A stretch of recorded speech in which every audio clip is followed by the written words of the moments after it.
Hello, it's Brandon here at Unreal Labs, and I've got a cool little tip for you here today because you, like myself, like all content creators out there, are often utilizing the web to try to find already images that are transparent for your purposes.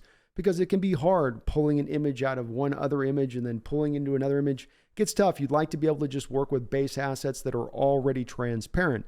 But what happens is you go and you save that image that says it's transparent. You've done all of the right searching in your terms under Google, and then you still come to find out that you've got the dreaded checkerboard of death background still readily apparent there as you drag the image into your program, as I have here with the Predator, where you can see I brought him in. It's supposed to be transparent, but you've got the checkerboard background there. So what's Photoshop's done is they've actually now kind of supplied an easier method to deal with this kind of issue when it raises itself up. And what you're going to do is you're going to go back actually over to your Photoshop program. So I'm going to open this very same image over in Photoshop.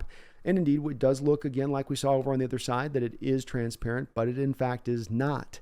So there's this button now that is below Photoshop. In what we used to do before, of course, we go up to select, go down to select and mask, and then you would select another button. Now we can all do this in one fell swoop button. So you have two different options. You can do this where you select the subject. I don't think that this is as useful as the next approach I'll make, but this is a theoretical way you could pull the subject out. And then you would obviously maybe copy this or cut this, I should say, from this background and paste it in a new image. But let's not do that. We're trying to make this efficient. So let's do this in one fell swoop. You're going to go to the other button just to the right of that one, which is remove background. You select that, and now the background has been removed. See how the checkerboard got a little bit smaller there, more legitimate looking. Now you'll go up here into your file. You will go and you will export. You'll export as a PNG. File name, I've already done this before, but just here we got Predator 2, let's say. So that's all in place. Now let's go back to our Adobe Pro Premiere program. And when we do that, we're going to delete off the other image there, which was no good. That one sucked. So we're going to come back over here and we're going to drag in the Predator 2 that I just exported as a PNG. And then look at that, voila. The image is now indeed fully transparent. You can play with it, put things behind it, in front of it, and whatnot.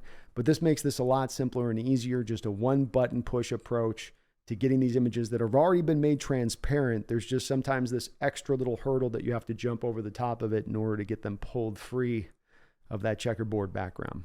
My name is Brandon. This is Unreal Labs. Please hit the like button. Please subscribe. But thank you so much for watching.